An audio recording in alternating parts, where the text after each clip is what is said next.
সকলকে শুভেচ্ছা জানিয়ে শুরু করছি আমাদের আজকের আলোচনার বিষয় উইলিয়াম ওয়ার্ডসওয়ার্থের লেখা একটি কবিতা, নাম মাইকেল। তো মাইকেল কবিতাটি একটি হচ্ছে সিম্পল পাস্টোরাল নেরেটিভ পোয়েম। পাস্টোরাল পোয়েম হচ্ছে যে কবিতার সেটিংটা হচ্ছে গ্রামীণ পরিবেশে হয়, এবং ন্যারেটিভ পোয়েমটা কি একটা বর্ণনামূলক কবিতা, মানে গদ্য স্টাইলে লেখা হয়েছে। তো আমরা এখানে একটা গল্পের মতো করেই পাবো কবিতাটা। তো এই কবিতাটার হচ্ছে থিমগুলো হচ্ছে যে পজিটিভিটি অফ নেচার, হ্যাঁ, যেই নেচারের যেই পজিটিভ একটা শক্তি রয়েছে সেটা, তারপরে যেই relationship between human mind and nature, তারপর আমরা পাবো যে স্ট্রাগল অফ হিউম্যান লাইফ, হ্যাঁ, তারপর ইমোশনস অফ হিউম্যান বিংস। এগুলো আমরা এখানে থিম হিসেবে এই কবিতাতে পাবো। তো এখানে আমরা যেহেতু এটা গদ্য আকারে লেখা হয়েছে একটা গল্পের মতো, সেহেতু এখানে আমরা তিনটা চরিত্র, অর্থাৎ মূল চরিত্র তিনটা পাবো। মাইকেল প্রটাগনিস্ট, তার স্ত্রী ইসাবেলা এবং তার ছেলে লিও। তো মাইকেল আমাদের প্রোটাগনিস্ট, যিনি ৮০ বছরের বৃদ্ধ একজন মেষপালক। তিনি একটা পাহাড়ি এলাকায় একটা কুড়ে ঘরে তার স্ত্রী এবং ছেলে লিউকে নিয়ে বসবাস করেন, এবং তিনি একজন মেষপালক এবং সারাদিন পরিশ্রম করেন তার পরিবারের হচ্ছে জীবিকা নির্বাহের জন্য। সারাদিন তিনি পরিশ্রম করেন এবং তার স্ত্রী ইসাবেলা, তিনিও সমপরিমাণ পরিশ্রম করেন। তিনি রাত্রে যেই মেষের যেই অর্থাৎ ভেড়ার যেই লোম সেগুলোকে সংগ্রহ করেন।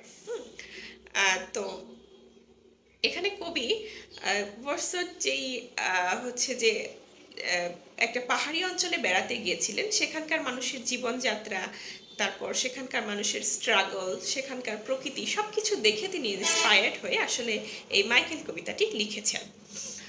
তো এই মাইকেল, বৃদ্ধ মাইকেল, তিনি ৮০ বছর বয়স্ক হলেও তার কিন্তু মানসিক যেই স্ট্রেংথ, হ্যাঁ, মেন্টাল স্ট্রেংথটা ভীষণ অদম্য, হ্যাঁ, খুবই স্ট্রং।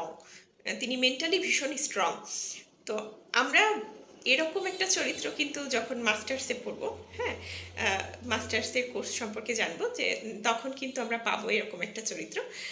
সেটা হচ্ছে যে আর্নেস্ট হেমিংওয়ের লেখা old man and the sea, সেখানকার প্রোটাগনিস্ট সান্তিয়াগো। তিনিও বৃদ্ধ বয়সে ঠিক এরকমই মেন্টাল স্ট্রেন্থেড ছিলেন। তো সেদিকে আমরা না যাই।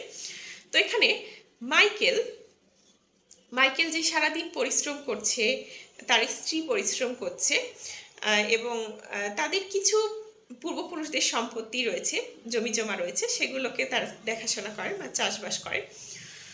তো এভাবেই তাদের সংসার চলছিল। তো একদিন মাইকেলের ভাইয়ের ছেলে মাইকেলের কাছে আসলো এবং জানালো যে তার ব্যবসায় লস হয়েছে এবং তার কিছু টাকা প্রয়োজন। সে এখন সেটা মাইকেলের কাছ থেকে নিতে যাচ্ছে। তো মাইকেল চিন্তায় পড়ে গেল, কারণ তার সেভাবে জমা টাকা নেই, সে কিভাবে তাকে টাকা দেবে। তো একটা সময় মাইকেল কি করলো, মাইকেল তার পূর্বপুরুষদের যে জমি জমা ছিল সেটা বন্ধক রাখলো। এই শর্তে বন্ধক রাখলো যে যদি মাইকেল নির্দিষ্ট সময়ের মধ্যে টাকা, তার ঋণ নেওয়া টাকা পরিশোধ না করতে পারে, সেক্ষেত্রে এই জমির অর্ধেকটা তারা নিয়ে নেবে। এই শর্তে সে জমিটা বন্ধক রাখলো। তো বেশ কিছু বছর পর, মানে যখন নির্দিষ্ট সময় চলে গেল, তখন মাইকেল কিন্তু টাকা জোগাড় করতে পারেনি, হ্যাঁ, জমি বন্ধক ছাড়ানোর জন্য টাকা জোগাড় করতে পারেনি, এবং তার সেই ভাইয়ের ছেলেরও আর কোনো দেখা নেই, খোঁজ খবর নেই। তো এ পর্যায়ে সে কি করবে, সে ভীষণ দিশেহারা হয়ে পড়লো এবং তার স্ত্রী ইসাবেলাকে জিজ্ঞেস করলো যে এখন আমাদের কি করা উচিত। এই পূর্বপুরুষদের জমি যদি আমরা আমাদের কাছে রাখতে চাই, তাহলে আমাদের কি উপায় আছে এখন, এই জমি ফেরত নিয়ে আসা কি উপায় আছে। তো তার স্ত্রী বললেন যে এখন একটাই মাত্র উপায় আছে, যে তাদের ছেলে 11 বছর বয়স্ক ছেলে লিউককে তারা শহরে পাঠাবেন এবং সেখান থেকে সে যে টাকা উপার্জন করবে সেই টাকা পাঠাবে এবং সেই টাকা দিয়ে তারা তাদের জমিটা ছাড়িয়ে আনবে। তো তারপর মাইকেলও এ কথায় রাজি হয়ে গেল, কারণ আর কোনো উপায় ছিল না। তারপর তারা তাদের ছেলেকে শহরে পাঠিয়ে দিল, যদিও লিউক খুব একটা শহরে যেতে রাজি ছিল না, কিন্তু বলল যে তোমাকে আমরা খুব শীঘ্রই ফিরিয়ে নিয়ে আসব। তারপর কাজের জন্য তাকে শহরে পাঠানো হলো। তারপর মাইকেল তো খুব খুশি ছিল। হ্যাঁ, সে সূর্যকে বলছে, সূর্য তুমি সারাদিন কি কাজ করো, সন্ধেবেলা তুমি বিশ্রামে চলে যাও, আমাকে দেখো আমি সারা দিন রাত পরিশ্রম করি। হ্যাঁ, এভাবে সে আনন্দের সাথে তারপরে সূর্যের সাথে কথোপকথন করছিল। যাই হোক, সে আনন্দে ছিল, কিন্তু একটা সময় পর লিউক তাদেরকে কোনো টাকা পাঠালো না এবং তারা খবর পেল যে লিউক ড্রিঙ্ক করতো এবং লিউক বিপথে চলে গিয়েছিল এবং লিউক একসময় কাজ ছেড়ে মানে হারিয়ে গিয়েছিল, আর কোথায় কোথায় যেন চলে গিয়েছিল কাজ ছেড়ে। হ্যাঁ, তাকে কাজ থেকে বাদ দিয়ে দেওয়া হয়েছিল। যাই হোক, তারা লিউকের আর কোনো খোঁজ পায়নি। তারপর সে মানসিকভাবে কিন্তু তারপরেও ভেঙে পড়ল না মাইকেল। সে নতুন উদ্যমে প্রকৃতির মাঝে আবারও তার মেন্টাল স্ট্রেংথটা আরও ডেভেলপ করলো এবং সে আবার নতুন উদ্যমে কাজ শুরু করবে এটা ভাবলো।